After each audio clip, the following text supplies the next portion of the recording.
Action. Hello everyone, I'm Kit Carson and I meet the most interesting people in the world. I interview the rock stars, the heroes, and the gods. That's what I do. That's right.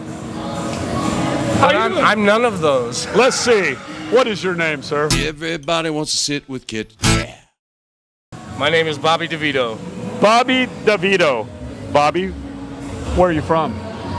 I was born in New Jersey on the Jersey Shore. Woo! Right there with my good old Uncle Danny. All righty. Yes. How's Danny? Danny's doing well. Is he growing up? He's growing out. Growing out? He's growing weirder as he gets older. You can say that. I love it. I love him. I love him. Well, he didn't give me a table at DeVito South Beach, but I still love you, Uncle Danny. Wow. Yeah, that's how it goes in the family, you know what I mean? Well, you know, sometimes you're in and next day you're out. Omerta. Yeah. So where do you live now? I live right here in Key West. How many damn years have you lived here? The first time I played on this island was right here, 1986, at Rick's Dirty Harry's. Wow. Wow. So who was that with? It was with my band, the Ecstatics from Florida. We were from Pensacola. We came down here. Ecstatics. The Ecstatics with a big Ecstatics. X. Big X. Yeah. No, we came down here. I called my agent the very next day and I said, please don't ever send us to this shithole ever again. Ever. I fucking hate it. And then I came back in 2000 and I actually loved it. I did. It's a true story. You know, so where did you play? Did you play upstairs or was it at Dirty's? No, we played at Dirty's, and in those days there was nothing but 2 ceiling fans. Yeah. There was a band rooms upstairs that had no air conditioning. Yeah. And we were used to touring the South and playing like nicer venues than this. Yeah, sure. Nicer than this? Nicer than this. Wow. Yes, the A circuit in the South was actually pretty nice in the 80s. Yeah, that was, yep. Did you ever play the Great American Room in DeLand, Florida? No, not in DeLand. I mean, we basically did North Carolina to Arkansas to Texas to South Florida. Yeah. So we had a southeastern booking agent, and we played a lot in Athens. We got REM open for us one time, which only happened once. Once. But yes, it was. I was there for all of that. And they blew up. And then they blew up, and we kept just doing what we did. Yeah.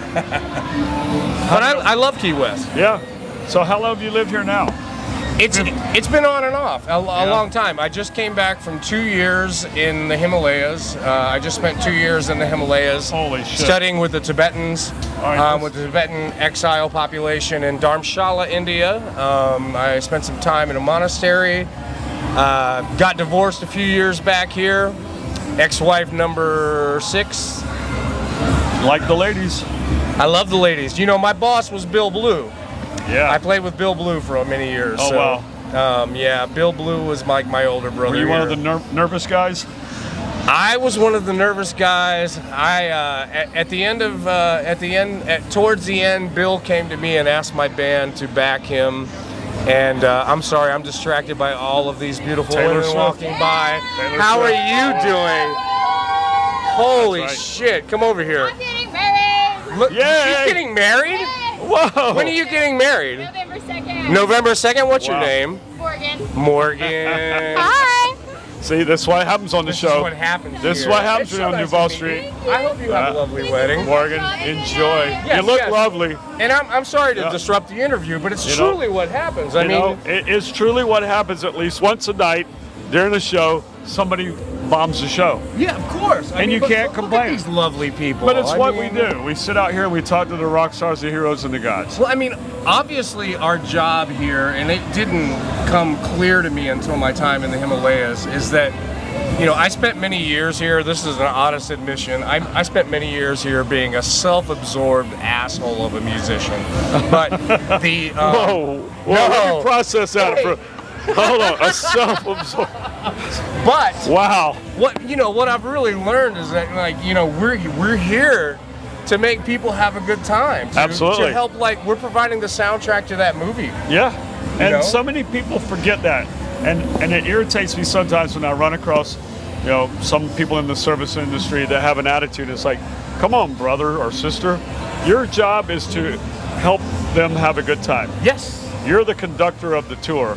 Exactly. While they're in your seat, you got to entertain them. Yeah. In some form or fashion, and make them have a good time. Yeah. Because that's what That's what we all want. Yeah, and that's Yeah. it. I mean, really, It is the soundtrack to their life.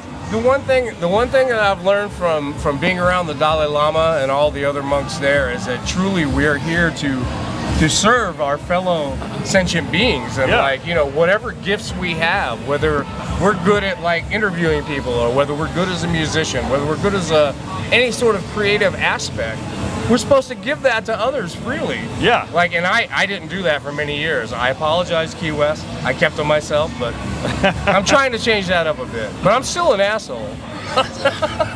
Don't be fooled by the Dolly. Don't be fooled. Don't be so. Yeah. So, what do you do now? What's your project that you got now? I came down, my bass player from the Dirty White Boys that I was playing with several years ago, Joe Garrett. We got back together. We're doing a duo. All right. We're doing a full band at Captain Tony's Friday and Saturday night this week. Are you really? And, yeah. The Dirty White Boys are back, and we're doing a lot of things that are in the planning stage. I'm hoping that I will be doing a tribute to my old boss, Bill Blue, very soon. Yep. That will be interesting. How long has he been? How long did he pass away? How long has it been? It's been a couple years now. Has it been? Yeah, it 'Cause it was seems just like a before year. I left. Yeah. Wow. I mean, I just, you know, like I spent so many years on this island, and my old sound man, Gary Eck, was like, oh, you got to really meet Bill. Because I played with several blues artists as a hired gun, touring in Europe and the USA. Then came down here with Cool Breeze and played across the street at Sloppy Joe's for the, you know, the funk R&B thing for like 10 years. And the blues was my thing. And finally meeting Bill Blue was like meeting an older brother. And he was a special individual. He had over the years, I mean, from the 70s on, Bill's always had really good guitar players. Really good guitar players. I mean, the best guitar players in this town played with Bill. Somehow he decided to play with me, but like, I mean, you know, some of the greatest guitar players ever have played with Bill. So I was very grateful That's quite a badge of honor. It's, you know, I mean, we were, you know, we both lived in North Carolina. We had a lot of things in common. So Bill, I think in some ways, everybody that played with Bill thought they were his favorite.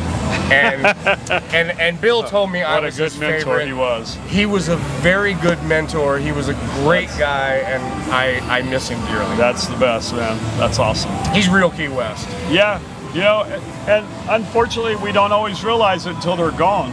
No, I knew it before he was gone. I don't know how many times I saw him, you know, and never really appreciated it as much as I probably should have until he died. And I'm like, damn, okay. Oh no, I mean it was typical. It's like, oh yeah, 5:30 sound check at the Green Parrot. It's gonna be Bill Blue and the Nervous Guys. Yeah. And it's like, but he was really like a really You just positive. thought it would never end.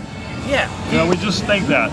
it is like, and that's one of the things that I really got burned into my head in Dharamshala in India when I was with the Tibetans. I spent a lot of time meditating in the charnel grounds where they burn the bodies, and you know, impermanence, and like just thinking about like all this ends, like we're all gonna die, we're all gonna go away. Right. You know, I just coming back, one of my best, dearest friends, one of the best artists in Key West history, is sitting over in hospice right now dying. Yeah. Rick Worth. Yeah. Rick Worth, a fantastic artist. So I go over to see him, and like people are scared to Is that go where see he him. is? Yeah, he's over there by the hospital on South Island. Is he? Yeah. I mean, you know, and I asked. Because we were talking about he used to run that camp. Yeah. Rick is Wow. Rick is, you know, I asked a local musician here that I won't name. Hey, they've asked me to come over to this hospice because when I went to go see Rick, I saw 2 or 3 other people there that used to come to my gigs on Duval Street and put money in my tip jar 20 years ago. And I'm like, I asked the head nurse there, I'm like, would you mind if I came here maybe once a week and played a little music at lunchtime? And she's like, yeah. I'm like, why not? Why not? And I asked a friend of mine to do it with me, and the response was, oh, hell no, I'm not playing for a bunch of people who are dying. And I'm like, everybody on this strip everybody at your gig today is dying. We're all going to sooner or later. We're all dying. Well, you know, the interesting theme here is tonight. Earlier, I had a lady in the chair. That's what she was a hospice nurse. Yes. You know, in St. Louis, Missouri. There's really no better work. I mean, I can't imagine it. You know, I think my heart would just get too heavy. There's a certain amount of compassion fatigue that goes along with doing that professionally. You know, when many years ago when I first took refuge in Buddhism with my main teacher, I started doing social work here on the island. I worked for Guidance Care Center for many years. I worked for the Department of Health doing HIV and hepatitis C prevention. You've done a lot of things. I love this island. I've worked for Mel Fisher. I've worked for Terry at the hat shop. I've tried to do a lot of different things, and instead of music, because you know, I don't want to play at like every place on the island like 3 times a day. It's never been what I wanted to do. No. So I've always tried to be. You know, I've always wanted to give back to the island, because the island gave so much to me in my earlier days, and it was like, you know, how can I be of service to the island? You know, That's so many very people, awesome. musicians come down here and it's like, wow, there's easy gigs. I can play down here and make Lots money. Lots of money. Lots of money, lots of women walking around, but like, you know, what are you going to give back is my question. Well, that was when I first started doing this show. I did that a lot, and I would say, and I know it's not the wrong time to say it, but a lot of the musicians, there are songs that they just refuse to play anymore, and people that, and I'm just going to go ahead and say it, a lot of people are just like burnt out on Jimmy Buffett. Oh, yeah. A lot of, you know, like, oh my God, I don't ever want to play another Buffett song. And so I would tell a lot of in my earlier interviews, I'd go, well, what are you going to do to give back to the island and make it relevant? What are you going to do? Yeah. Because he created this whole persona of Margaritaville. Of course. You know, so what are you going to do? You can say you don't like him, but what are you going to do? Or you can say you're tired of playing him, but what are you going to do to be relevant? And that's a great question. I mean, and what do you do? Exactly. I mean, and you don't have to be on that scale. No. Very few people can ever be at that level. Jimmy, you know, I went round and round with Jimmy for years, and what I came to understand is that I absolutely love the man's music. Right. He's a fantastic songwriter, and I love playing some of the deeper tracks that like someone might not play. Yeah. He's, you know, my friend Bill Wharton, the Sauce Boss. Yep. Sauce Boss calls Jimmy the Dalai Lama of Happy Town. and you know what's really weird is where the Dalai Lama is in McLeod Ganj is a tourist town just like Key West. So I just spent 2 years in a tourist town in the Himalayas, which is just like Key West. I'm not lying. Yeah. It's so similar. And it's like, you know, like with you know, I love Jimmy to death. I was so happy to be here and be a part of all of this. The faux redneck Riviera myth that he created and drew so many people down here to buy houses and live in them 2 months out of the year, and you know, like, so I have obviously I've been here 25 years. I have my issues with how things have changed here, but as far as Jimmy, the songwriter, absolutely, there's nobody better. I mean, one of the all-time greats. Yeah, I mean, I play at Captain Tony's. You know, I got this ridiculous 5 o'clock shadow. I mean, you know, because I did the pencil thin mustache competition. Nice. I mean, I played at Captain Tony's for many years. Right. When I came back into town, I got fired from there 15 years ago. Fuck you, Jason. And anyway, you know, the person that hired me was Tony. And I walked in and I saw Tony sitting by the bar with a couple of hot young girls with him, and I said, shocking. You know, I'd really like to play here. And he goes, well, what got you here, son? And I'm like, 3 chords, a fast right hand, and a big dick. And he goes, you're hired. Yeah, well, you know, what was his mantra? His mantra was something very similar. Yes, it was. You know, brains don't mean shit. You know, there you have it right there. You heard it, boys and girls. That's And that's a legit. fact. That's legit. That's I mean, a fact. Tony was 100% who he was. Now, you might not have agreed with who he was. 101% of the time. Always. Yeah. So, I mean, and that's how it is down here. People live out loud. I love, you know, I love all of my LGBTQ, my gay and trans people, everybody here. That's why I came here. It's like, it's because it's so open. So about me, one, I don't know that you are until you tell me that you are. I have no clue. Right. I'm just that blind or dumb. I don't know. But I guess maybe the real truth is, I don't care. Be what you want to be. Exactly. Anytime you want, just be kind. No. Just be kind. Compassionate, kind. I mean, and we'll get along just fine. I'm a boring old cisgender college-educated white guy. Yeah, here we go. I'm really boring, but I love all my freaky people. I love that was my thing is whenever I leave here, and one of the things that I always dearly miss is seeing a couple of guys walking down the street holding hands, or two girls kissing, or somebody wearing their dog on their shoulder. It's like people aren't wearing their pets, and I don't see something freaky, then I just don't feel at home. Yeah. I'm like, I gotta get out of here. You do totally get like just attached to this place. Without a doubt. Nothing shocking. I mean, when I came back, it's like I've been gone for a couple years, and been in the Himalayas.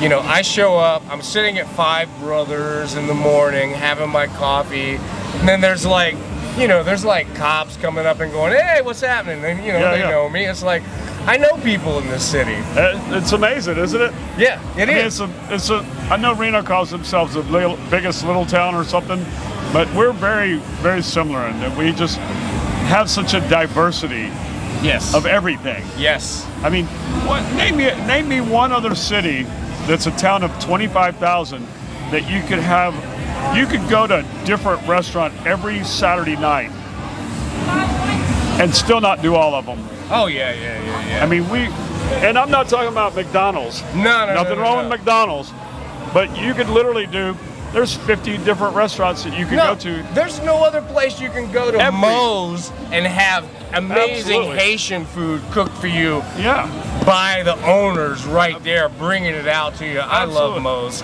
Yeah. I love Haitian food, so. Yeah. And where else are you going to get that? And then walk down the street, you got Mediterranean across the street. Yeah. We've got obviously plenty of lobster rolls and everything else, but there's so much variety here. The hundreds. I mean, it's just staggering. Fantastic restaurants here. Yeah, and that's just it. There's not that many bad ones. No, there is. They're all good.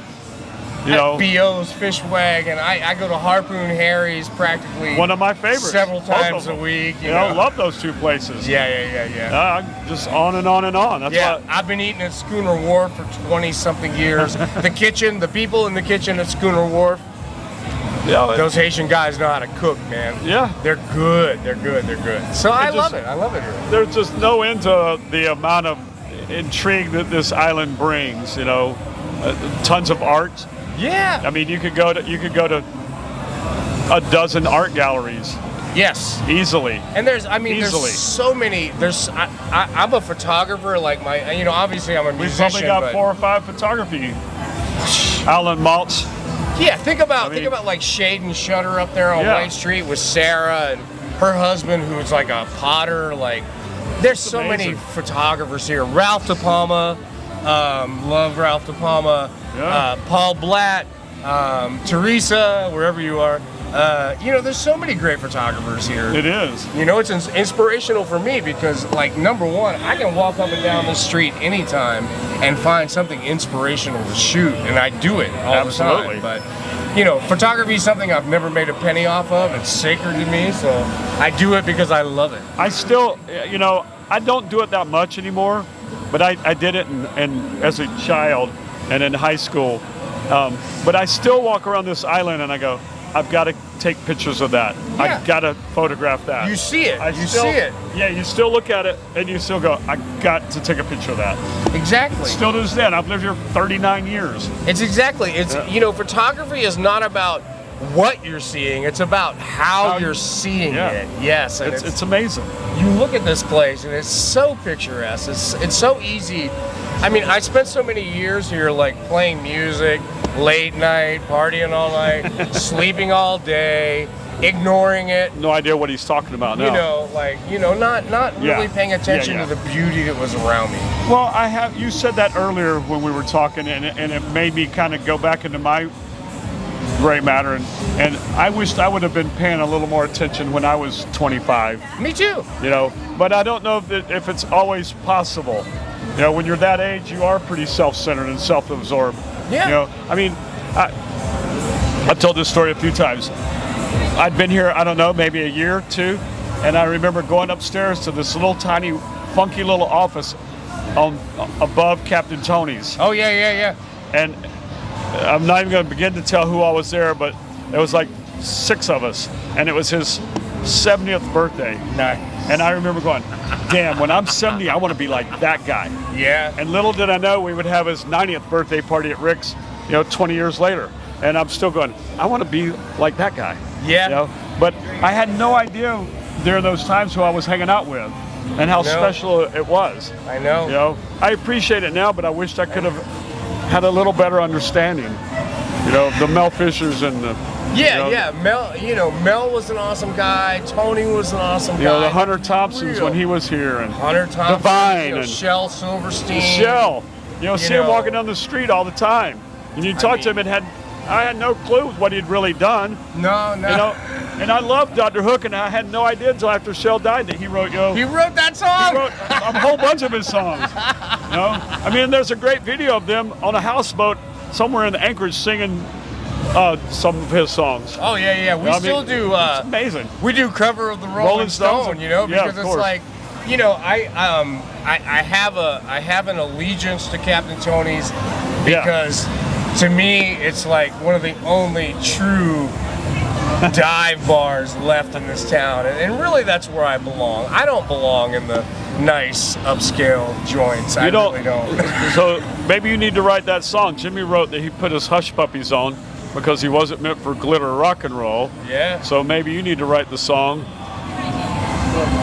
I'm writing, man. I put on my whatever. My Skechers. Tonight it's Skechers, but Tonight it's Skechers.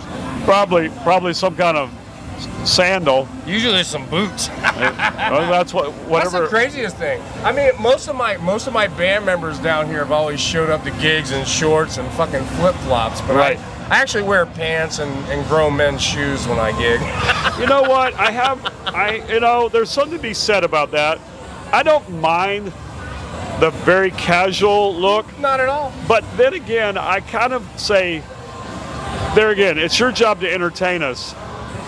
There should be something a little bit revering about what you're doing. Yeah. About the way you present yourself. Exactly. And I'm not bashing any of these guys, but nope. Look the part. Yeah, I mean, just a little bit. If you're coming up on stage, just a little bit. Like look like you belong up there. Look like you belong on there. That's it. Leave the fucking iPad at home. Learn the fucking songs. Get your face out of the iPads. I'm just telling you the truth. I just got through seeing. Did you say that out loud? I did. I just saw CW Colt. We were at Two Friends for the benefit concert for that lovely young woman that passed away in June, Melissa. Yeah. I'm listening to CW, and he's up there playing his ass off, singing his ass off. There's no iPads. There's no looper pedal. There's nothing funny going on. No, he's just a guy with a guitar. He's like a purist, and he's one of the few that's here. Yeah. I mean, the funny thing is like 20 years ago when I was at 218 Duval, and we took Matt Avery away from Irish Kevin's, and we started that was Bare Bottom Beach Club. After Rum Runners, became Bare Bottom Beach Club, and we were doing the whole we were doing the whole Duval Street thing. You really have to bring it down here. You have to show up. You have to really be into it, right. and dress the part. You got, as one of my old blues bosses said, you gotta look good, you gotta smell good, you gotta sing good, you gotta play good, Bobby. Yeah, that's the truth. But I agree with that. Yeah. Bring it. Bring it, man. there's so many great musicians here. Yeah, There's tons of them. Tons. You can't swing a fucking iguana without hitting a guitar player on the street. There's hundreds. Who's swinging the iguana now? Yeah. Well, that's right. But there's a lot of things swinging up and down this. Let's not get into that. Man, I'm sorry. I'm trying not to get distracted. I mean, but the scenery. It happens on a nightly basis. It's the parade that never ends. It's unfortunate. My ex, I was married for a few years, and she had never seen me play down here. And then we lived in Chicago for a while. And we came down, moved down, got a place, and instantly I had a gig across the street here when it was whatever it was, Lazy Gecko or whatever. Lazy Gecko. And I got up and did my solo acoustic show, and she goes, "Oh my God!" I'm like, "What's the matter?" She's like, "You're such an asshole. Like you are. I can't believe I'm married to you." And I'm like, "But this is a show. This is a show. That We're guy, up here having fun." Right. You leave him as soon as you walk off stage. What do you do? Like my crowd, the first night I came back, my crowd was 2 tables with about 20 women that were all E9 Master Chiefs in the fucking Navy. Now I'm an ex-Navy guy, so I know what they went through to be E9 in this man's Navy. Wow. So I was like, these are bad women right here. And we had a party. they sent me so many drinks and filled my tip jar. Been drinking the grog out of the shoe. Oh man, it was on, and I'm like, but when I go home, I'm just a quiet, normal guy. But all my friends that played in Kevin's, the same thing. Well, that's because that's the part. That's the part you're playing. That's the show. It's the show. I mean, you have to realize that you're there to do a show. And exactly. I mean, right next door at Rick's right now is Joe the Show playing. Joe the Show. Joe the Show is on stage right now. He is the show. Guarantee it. Yeah. Now he works a lot. He does. And I respect. I got so many of my friends down here that are doing 2 gigs a day, 3 gigs a day. Yeah. It's a lot. Right. I'm not gonna.